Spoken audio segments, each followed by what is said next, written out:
Tumepata swali kutoka kwa ndugu yetu Patrick Mayaya kutokea mkoa wa Rukwa. Yeye anauliza tatizo la kutapika kwa mwanamke akiwa mjamzito ni hali ya kawaida ama ugonjwa? Ndugu yetu Patrick Mayaya kutokea mkoa wa Rukwa anauliza tatizo la kutapika kwa mwanamke akiwa mjamzito, yani kutapika kwa mwanamke akiwa mjamzito ni hali ya kawaida ama hilo ni tatizo? Anauliza kutapika kwa mwanamke akiwa mjamzito ni hali ya kawaida au hilo ni tatizo? Anauliza swali. Asante ndugu yetu Patrick Mayaya kutokea mkoa wa Rukwa. Ni kweli kwanza,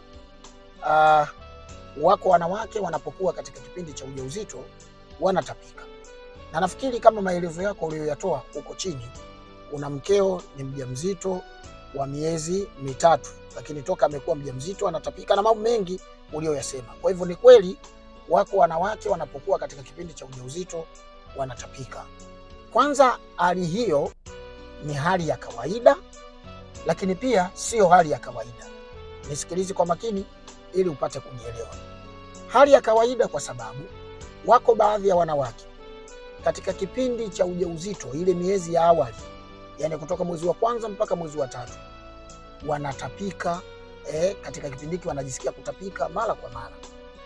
Kwa hiyo ni hali ya kawaida, na hii inatokana na mabadiliko ya homoni katika miili ya wanawake. Unajua, hapa mwanamke anakuwa amebeba kiumbe tumboni, amebeba kiumbe tumboni, yani amebeba mtoto, na kwa sababu hiyo homoni zake zinabadilika. Kwa mfano, homoni ya gonadotropin inabadilika na pia estrogen pia inabadilika, kwa maana ya zinabadilika utendaji wake wa kazi, yani zinazalishwa kwa kiwango kikubwa. Na hizi homoni zinapozalishwa kwa kiwango kikubwa zinachochea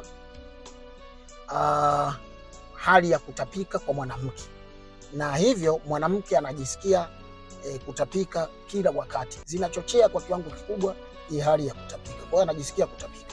Lakini tunasema sio hali ya kawaida. Kwa sababu gani? Kitendo cha kutapika ni kitendo kinachopunguza maji mengi katika mwili, na pia kinapunguza nguvu katika mwili, yani ni kitendo kinachopunguza maji mengi katika mwili. Kwa hiyo kama hali hiyo inakuwa kwa kiasi kikubwa, maana yake itampunguzia maji huyu mwanamke kwa kiasi kikubwa. Kwa hiyo tunaposema sio hali ya kawaida, tunamaanisha katika eneo hilo. Sasa nini cha kufanya?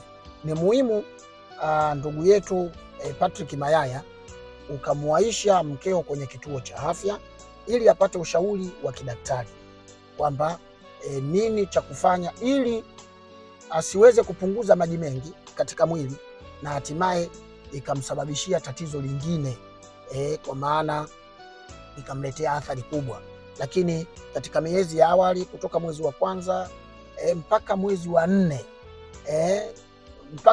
4, mwanamke anaweza kutapika, kujisikia hali hiyo anapokuwa katika kipindi cha ujauzito. Kwa katika eneo hilo inaweza kuwa ni hali ya kawaida, wanawake na wakuta hiyo hali, sio hali ya kustuka. Lakini muhimu, kama unamuona anatapika kwa kiwango kikubwa, kumwaisha kwenye kituo cha afya, kwa sababu kitendo cha kutapika kinapoteza maji mengi na kinamaliza nguvu za mwili. Kwa hiyo asije akaishiwa nguvu kwa sababu ya kupoteza maji mengi, na hivyo ikaleta athari nyingine. Sasa nini cha kufanya? Muaishe ili aweze kusaidiwa na wataalamu katika njia za kitaalamu. Ndugu yetu Patrick Mayaya, tunashukuru kwa swali lako. Sisi ni Kimimbi Herbal Clinic, wataalamu wa tiba mbadala na tiba asili. Kama una swali lolote, tuandikie hapo chini swali lako kwenye comment, nasi tutaliona kwa tiba pamoja na ushauri. Karibu sana kwenye kliniki zetu. Karibu.